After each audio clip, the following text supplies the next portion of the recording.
بسم اللہ الرحمن الرحیم۔ السلام علیکم۔ ہم لے کر آتے ہیں آپ کے لیے اسلامی نالج سے ریلیٹڈ ویڈیوز۔ اگر آپ کو ہمارا چینل پسند آ رہا ہے تو ہماری ویڈیو کو لائک، شیئر اینڈ واچ کریں۔ آج ہم لے کر آئے ہیں قوم سبا پر اللہ کے عذاب کا واقعہ کہ ان پر کس طرح سے اللہ کا عذاب آیا۔ اہل سرسار کی ایک قوم جسے قوم سبا بھی کہا جاتا ہے، اللہ تعالیٰ کے بے شمار نعمتوں کے اندر زندگی گزار رہی تھی۔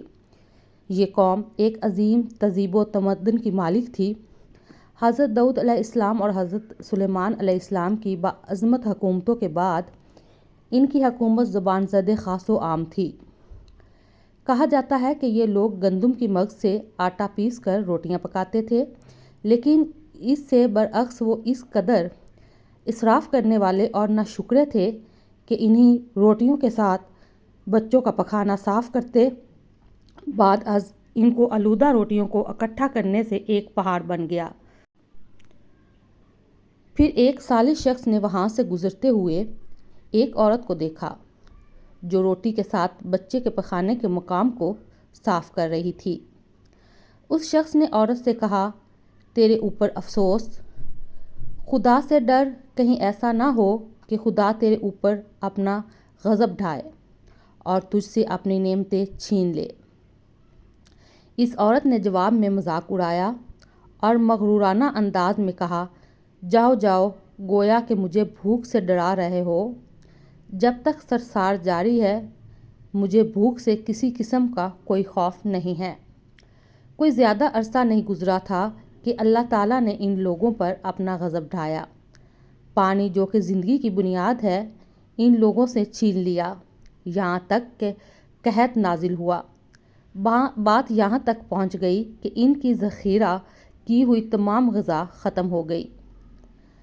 آخرکار وہ مجبور ہو گئے کہ انہیں آلودہ روٹیوں پر ٹوٹ پڑے جو ان لوگوں نے اکٹھی کر کے پہاڑ کی مانند ڈھیر لگایا تھا، بلکہ وہاں سے روٹی لینے کے لیے صف لگتی تاکہ ہر کوئی وہاں سے اپنے حصے کی روٹی لے سکے۔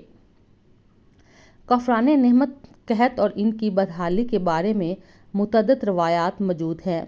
سورۃ نحل کی آیت نمبر 112 اور 113 میں یوں ارشاد ہوتا ہے، اور اللہ نے اس بستی کی بھی مثال بیان کی جو محفوظ اور مطمئن تھی، اس کا رزق ہر طرف سے باقاعدہ آ رہا تھا، لیکن اس بستی کے رہنے والوں نے اللہ کی نعمتوں کا انکار کیا تو خدا نے انہیں بھوک اور پیاس کا مزہ چکھایا، صرف ان کے ان اعمال کی بنا پر کہ جو وہ انجام دے رہے تھے، اور یقیناً ان کے پاس رسول آیا تو ان لوگوں نے ان کو جھٹلایا تو پھر ان تک عذاب آ پہنچا کہ یہ سب ظلم کرنے والے تھے۔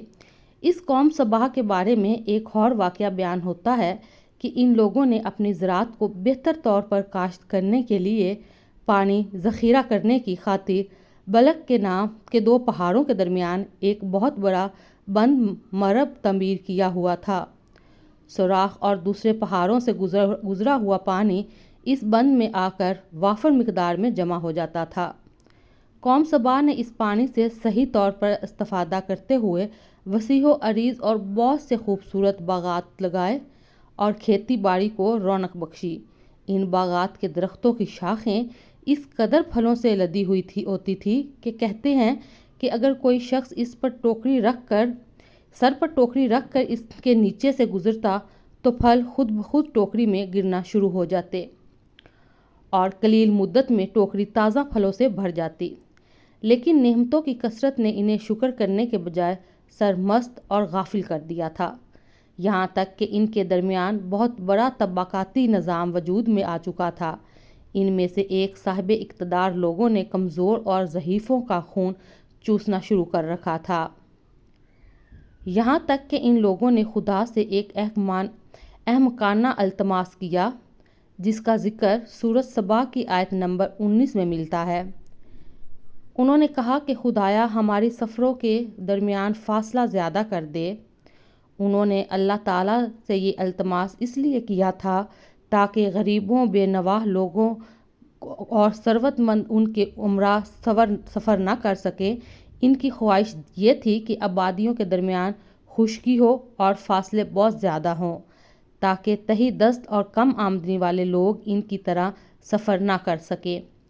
اللہ تعالیٰ نے ان مغرور پیٹ کے پجاریوں پر اپنا غضب نازل کیا۔ بعض روایتوں کے مطابق ان مغرور لوگوں کی آنکھوں سے دور سرائے چوہوں نے مغرب نامی بند کی دیواروں پر حملہ کر کے انہیں اندر سے کھوکھلا کر دیا۔ ادھر سے بارشیں زیادہ ہوئی جن کی وجہ سے سیلاب آ گیا اور اس بند میں پانی بہت زیادہ اکٹھا ہو گیا۔ اچانک بند کی دیواریں ٹوٹی اور اس سے ایک بہت بڑا سیلاب آیا جس میں تمام دیہات، آبادیاں، مال مویشی، باغات، کھیتیاں، ان کے محل اور گھر پانی میں غرق ہو کر نابود ہو گئے۔